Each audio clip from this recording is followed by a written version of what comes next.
My boyfriend excluded me from the Europe trip we planned to go with his best friend. What he doesn't know is I'm going anyway. So yeah, guys, I've had a boyfriend for a few years now. Honestly, we never really have problems. We never fight.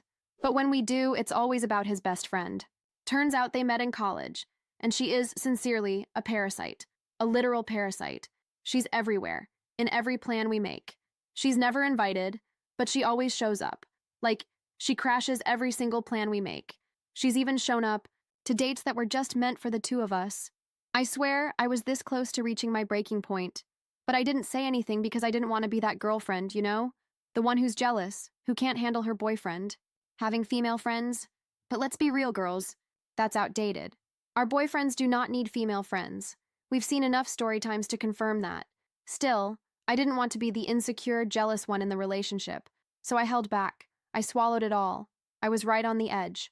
Until one day, miraculously, she gets a boyfriend. No, seriously. It was the best day of my life. I can't even explain how happy I was. It felt surreal. Like, the homewrecker finally had a man. We're gonna call her Tatiana, okay, girls? Or Tati, just to make it easier. Only thing is, I met her boyfriend. And girls, he looks exactly like mine. Like, eerily similar.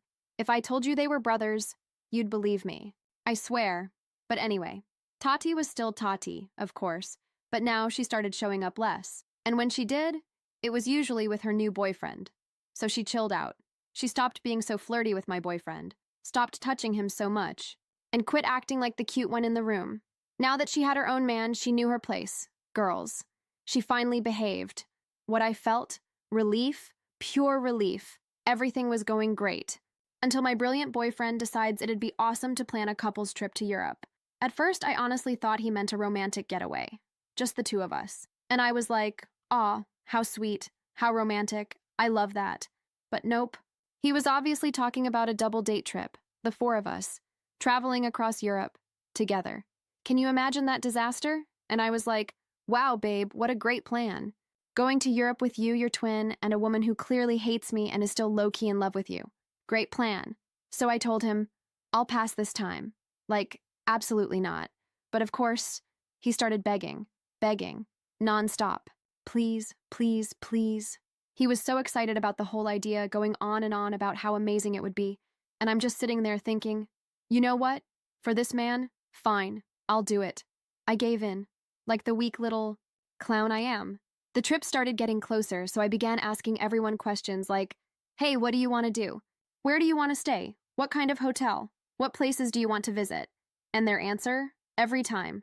Whatever you decide. We trust you. You plan everything. We'll go with the flow. And I'm just like, seriously? I've never been to Europe. They trusted me because they didn't want to lift a finger. They just wanted me to do all the work. But fine. If I'm planning this entire trip and no one's going to help or give an opinion, then I'm making this my dream trip. I'll choose all the places I want to go. So I started planning everything. I spent a ton of time making reservations, looking up hotels, flights, shows, restaurants.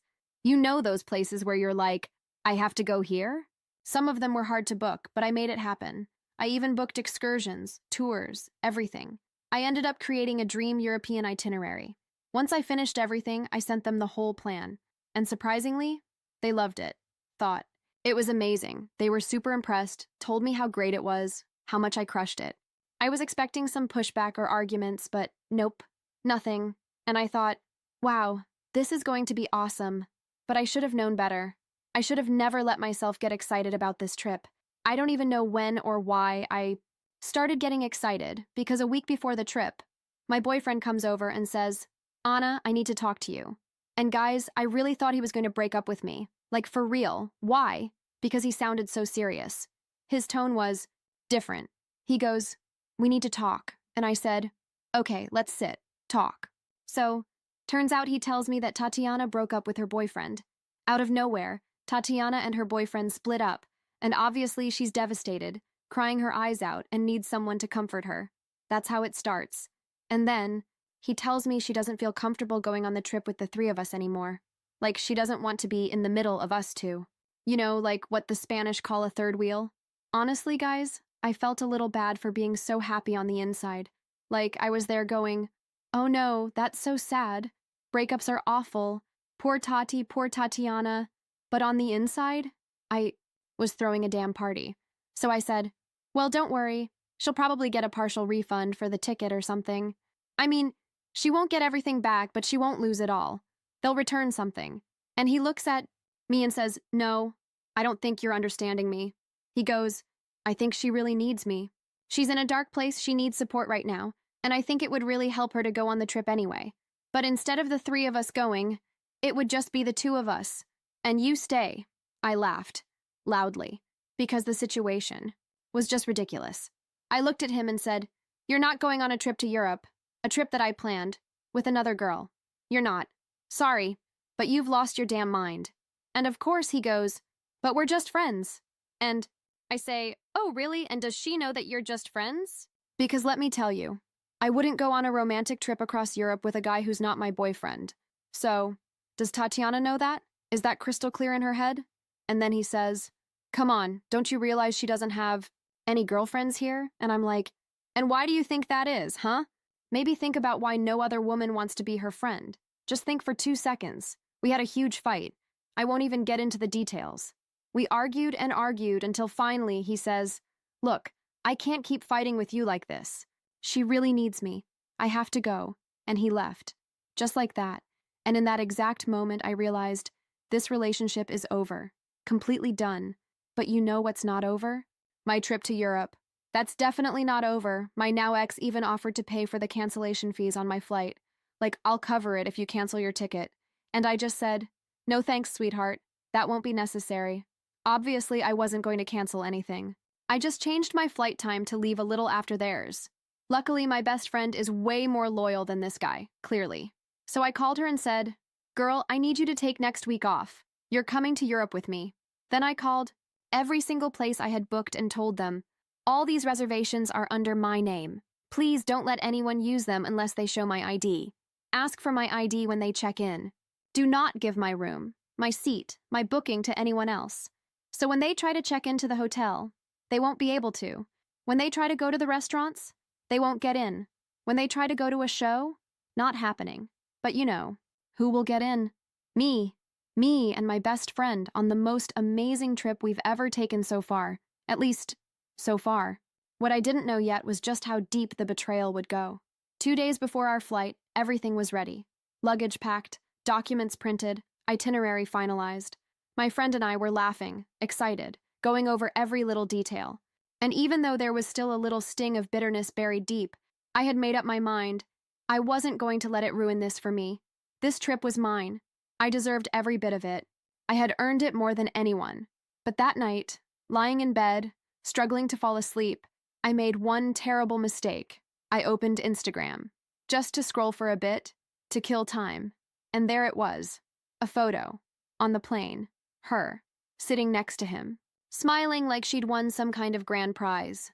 He was beside her, neutral expression, staring ahead. The caption? I love you. Thank you for everything. Even when the world turns its back on me, you never do. Our dream is finally beginning. I froze. My heart slammed in my chest, hands turned cold. I read it 4 times, then stared at the picture. Again. It was him, my boyfriend, on the plane, beside her, her hand on top of his. For a split second, I told myself maybe it was an old picture. Maybe she was just manipulating something. But no. The flight time, the seats, the background, it all matched. It was my flight, my seats, the trip I planned. And there he was, sitting there like none of it mattered. I locked my phone, got up, drank water, sat back down. My best friend looked at me and asked what happened. I showed her the photo. She stared at it for a few seconds and just said, we're still going, and we're going to make this trip unforgettable. But not for them. For us. The next day, we flew out. Our flight left a few hours after theirs.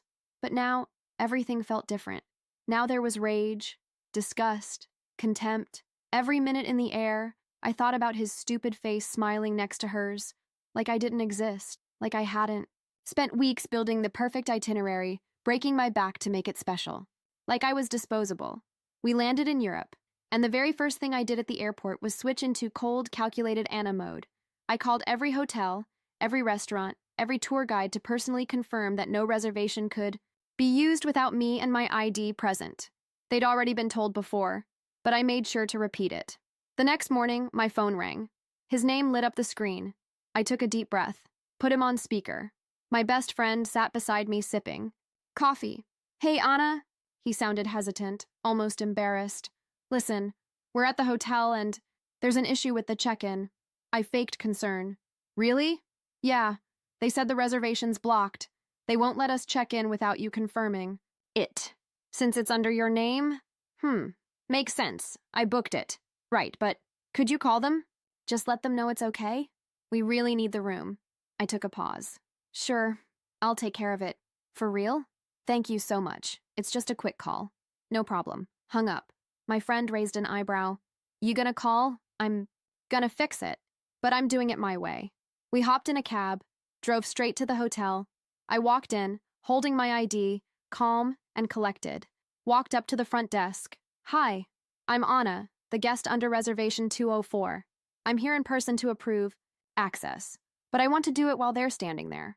The receptionist looked confused, then nodded. Of course, ma'am. Just let us know when. I turned around, and there they were, sitting in the lobby, Tatiana with her arms crossed, visibly annoyed. He couldn't even look at me. When she spotted me, her face twisted, like she swallowed something bitter. I walked over to them, still calm. You guys were waiting, right? Well, you can go up now. I've officially unlocked the reservation. He tried to give me a weak smile. Thanks, Anna. You didn't have to come all the way here. You could have just... I know, but I wanted to come. I like doing things face to face, don't you? Tatiana didn't say a word. She just stared at me like she wanted to explode. They both got up and walked to the desk.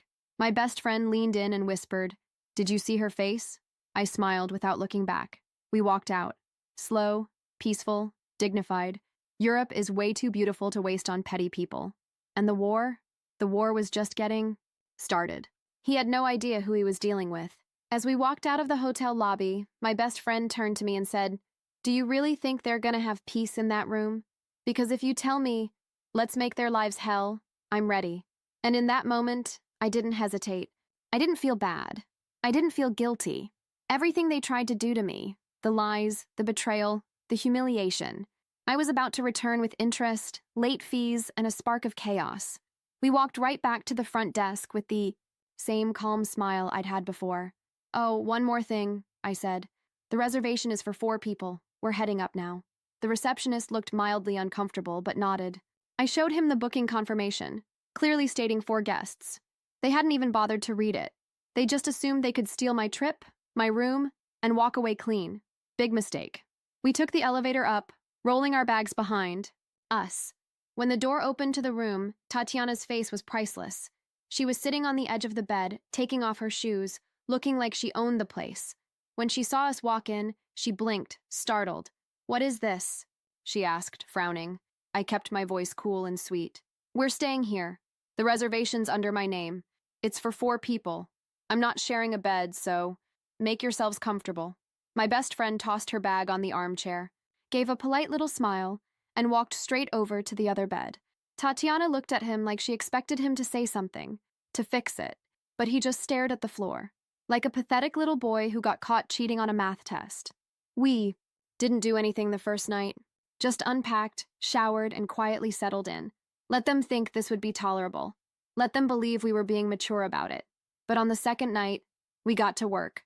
My best friend, who has a 6th sense for people's secrets, found an extra suitcase Tatiana had tucked away in the closet, the one with all the expensive clothes. Designer dresses, silk tops, high-end brands. She clearly brought her best stuff to strut around Europe like she was on the cover of Vogue. So we waited until they left. Then we opened the suitcase. We didn't destroy everything. No. That would have been too obvious. Instead, we did targeted damage. We sliced a little hole under the armpit of a silk blouse. We ripped the back seam of a tight cocktail dress. We yanked the zipper right off her favorite jeans. Just enough damage that she wouldn't notice until she was already wearing it. Then we folded everything back up, nice and neat, like nothing ever happened. But we weren't done yet. My friend managed to charm a hotel staffer into giving us a small styrofoam box. We went to a local pet shop and bought 2 little white mice, told them they were for a university project. We dropped some snack crumbs into her handbag, opened a small space inside, and gently tucked the mice in. They snuggled up quietly, waiting. The next morning, Tatiana was all smiles. Today was the day she was going to wear her Italian label blue dress. She spent over an hour getting ready in the bathroom. We stayed quiet, pretending not to watch. She strutted out like a diva, turned to check herself in the mirror, did a full spin, and, "What the hell is this?" She tugged at the back of the dress, twisting around. The seam had split, exposing her underwear. She yanked, pulled, tried to fix it. My best friend coughed loudly to keep from laughing. I just tilted my head and said, "Maybe it came like that? Or someone returned it damaged. You know how it is." Tatiana shot me a death glare. But what could she say? That we'd gone through her stuff? In a room that wasn't even hers? And then came the grand finale. Later that day, she was digging through her bag, frustrated, tossing things around, complaining that she couldn't find her lipstick or mirror. Then suddenly, a scream. A real one. Full horror movie shriek. "There's a rat! There's a rat in my bag!" She leapt onto the bed like it was on fire, clutching her knees to her chest, hysterical. Her purse hit the floor, and 2 little mice scurried out. One straight under their bed, the other wandered out toward the door. She was crying, yelling, shaking. He tried to grab them with a towel, slipping around like a fool. Me? I sat on the bed and casually filmed with my phone. "Aw, they're actually kinda cute, don't you think?" My best friend added, feigning concern. "Wait, what if they came in from the airport? Or worse, snuck into your bag?" Tatiana locked herself in the bathroom for almost an hour. When she came out, she looked like she'd seen a ghost. No eyeliner, lips trembling, hair tied back. She didn't say a word. That night, they barely slept. We slept like angels, and that was only the beginning, because the real revenge, the one they'd remember for years, was still coming. Every second we spent in that room would make her wish she had stayed home. And him? He was just there to watch, because the only thing he knew how to do was look down and say nothing. And me? I was just getting started. We were laughing like heartbreak had never existed, like betrayal had never touched us, like we hadn't. Just been humiliated, manipulated, lied to. Paris had wiped it all away, because while some people run from pain, others put on lipstick and heels and walk through it like it's a runway. And baby, we owned that runway. The next morning, we left the hotel early, dressed like goddesses, sunglasses on, hair perfect, confidence at 100. The city was ours, and we were going to live it the way we deserved. We started with lunch, by the Seine. Expensive wine, perfect food, sunlight on our faces. We toasted to ourselves. After that, we wandered through Montmartre, took ridiculous tourist photos, bought tacky souvenirs just because we could. That night, we dressed up and hit a club in Le Marais, all lights, music, and international energy. And the Frenchmen? Unreal. Tall, charming, polite, oozing that irresistible accent. We met 2 of them. Gorgeous. One whispered something in my ear that I didn't even understand, but it made my spine tingle. We danced, we drank, we laughed until our cheeks hurt. We walked. Home at 3 in the morning, tipsy on crepes and champagne, high on freedom. And them? No clue. No sightings, no updates. We knew they were miserable. They couldn't go to any of the places I'd planned. They had no reservations, no activities, no backup plan, just each other. Which, let's be honest, was punishment enough. But of course he wasn't going to get off that easy. Everything, and I mean everything, had been paid by me. Flights, hotels, tours, dinners. He was supposed to pay me back after. That after never came. And she? Tatiana didn't have a cent. She was living off of him, who was living off of me, and then the cherry on top. It was our second to last day. I went to grab some euros from my wallet. I wanted to buy a gift for my dad, and I noticed something off. I counted again. 200 euros were missing. I froze. I searched everywhere. Backpack, luggage, jacket pockets. Nothing. My friend looked at me and said, "You sure you didn't spend it?"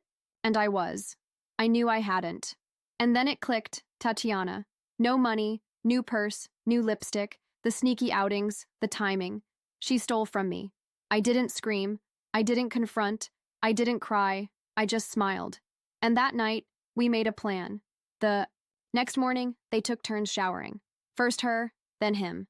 While the water was running, we made our move. We already knew where they kept their passports, in his suitcase, stuffed under some boxers. We pulled them out, slipped them into my friend's tote, and walked out of the room like nothing happened. We turned the corner and started looking. It didn't take long. A side street with a rusty iron grate. A perfect little storm drain. I lifted it slightly, peeked inside, and then, plop. One passport, plop. The second, gone. My friend laughed and said, "Think they'll ever find them?" "Maybe," I said. "I heard some rats steal things and drag them into hotel sewer pipes. Who knows what those little guys collect down there?"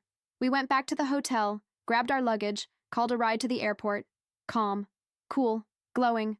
I changed my SIM card in the car. The one he had? Deactivated. I blocked him from everything. Blocked her too. Blocked the entire damn chapter. Later, my best friend showed me the messages he sent her in panic. "We can't find our passports. We can't leave the country. Tatiana is freaking out. The hotel kicked us out." And then, the last one, sent at 3:07 a.m., we're sleeping on the street. After that, silence. I got home, took a hot shower, lit a candle, opened a bottle of wine, and played soft music. And I felt peace. No guilt, no shame. Just the satisfaction of knowing that the trip they tried to steal became their punishment. That karma sometimes wears heels, carries lip gloss, and smiles while tossing your passport into a sewer in Paris. Be careful who you rob. Some rats don't live in sewers. Sometimes they're sleeping next to you, calling you babe.